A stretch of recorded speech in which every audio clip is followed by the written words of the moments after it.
সর্বনাশ, এটা কি করবে তুমি? পাগল মেয়ে, দেখতেছিস না এটা গরুর মাথা, আমি রান্না করে খাবো। তাই নাকি? রান্না করবে? তাহলে আমিও খাবো। আয়, আগে পরিষ্কার করতে হবে। দূর আপু, কি পরিষ্কার করবে? ওই রকমই রান্না করো। শয়তান মেয়ে, দেখতেছিস না কতগুলো পশম, আগে এগুলো তুলতে হবে তো।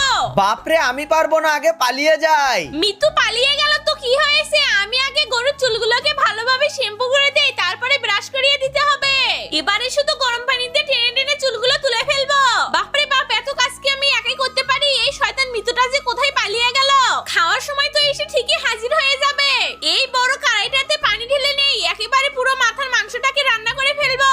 এবারে 1-2 ঘন্টা আগুনে রাখলেই পুরো মাংসটা একদম সিদ্ধ হয়ে যাবে। ওয়াও, তুলার মতো নরম হয়ে গেছে। এর শিংটাকে খুলে একটু বাঁশি বাজিয়ে নেই। এই মিতু, কোথায় তুই? এই তো আপু, আমি চলে এসেছি। বা, তুই তো অনেক সুন্দর মাংস রান্না করেছিস। এখন আমি শুধু খাবো আর খাবো। বন্ধুরা, তোমরা ভিডিওতে লাইক করে চ্যানেলটি সাবস্ক্রাইব করে দাও।